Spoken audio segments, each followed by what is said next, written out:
नमस्कार। आज हम इन्वेस्टमेंट से जुड़े एक ऐसे सच पर बात करने वाले हैं जिसे अक्सर लोग नजरअंदाज कर देते हैं। और वो सच ये है कि हो सकता है आपके पोर्टफोलियो को सबसे ज्यादा जरूरत ऊंचे रिटर्न्स की नहीं बल्कि स्टेबिलिटी की है। चलिए इसी बात को थोड़ा और समझते हैं।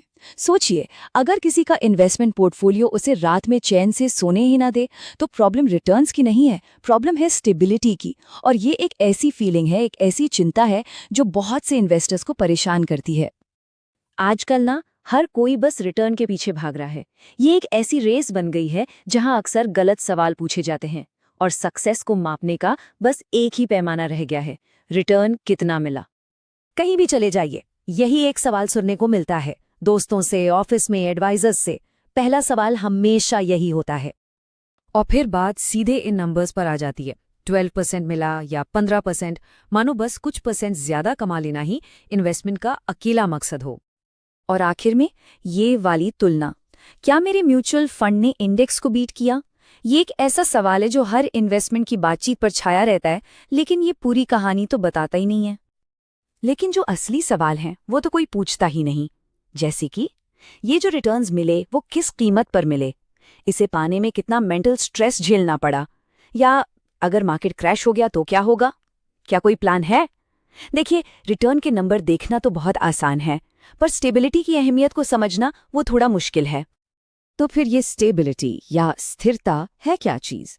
चलिए इसके असली मतलब को समझते हैं, क्योंकि ये सिर्फ वॉलेटिलिटी का न होना नहीं है, इसका मतलब इससे कहीं ज्यादा गहरा है।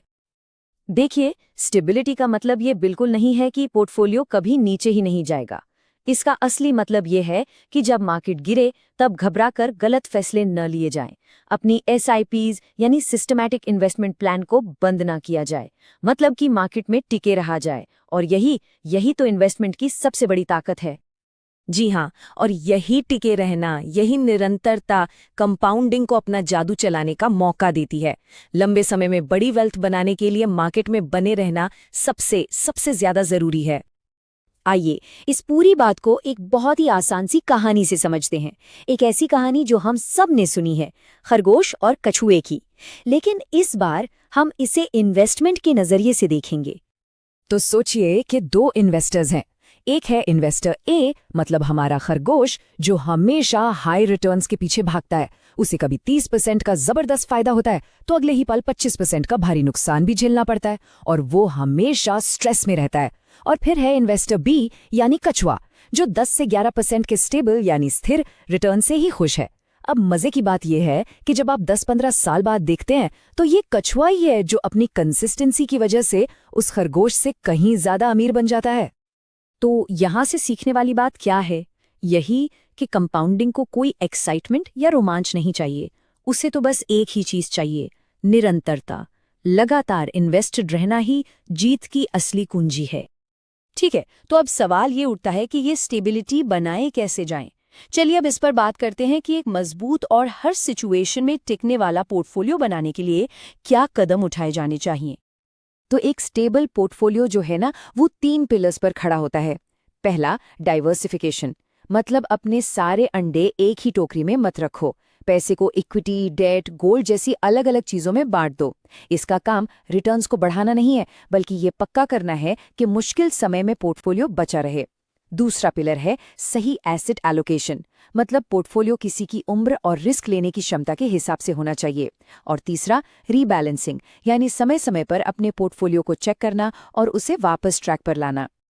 जब पोर्टफोलियो थोड़ा डामाडोल लगता है तो कई लोग सोचते हैं कि शायद उन्हें और ज्यादा रिस्की एसेट्स जोड़ने चाहिए। लेकिन जानते हैं, अक्सर सही जवाब इसका ठीक उल्टा होता है, चीजों को आसान बनाना। क्योंकि जितनी ज्यादा कॉम्प्लेक्स चीजें, उतने ज्यादा फैसले और उतनी ही ज्यादा गलतियों की गुंजाइश। तो अब हम अपने इस विश्लेषण के आखिरी हिस्से पर आते हैं, जो सिर्फ स्ट्रैटेजी के बारे में नहीं बल्कि एक इन्वेस्टमेंट फिलॉसफी, एक सोच के बारे में है। देखिए, भारत में एक बहुत कॉमन चीज देखने को मिलती है। लोग बड़े जोश के साथ एसआईपी शुरू तो कर देते हैं, लेकिन जैसे ही मार्केट थोड़ा सा गिरता है वो उसे बीच में ही रोक देते हैं।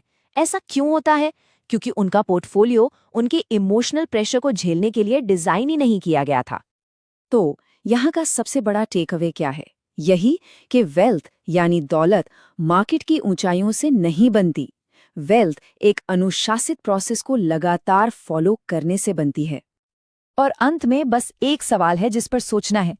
कोई अपनी इन्वेस्टमेंट जर्नी को स्ट्रेस का सोर्स बनाना चाहता है या मन की शांति देने वाला एक सिस्टम? चॉइस हमेशा हमारी अपनी होती है।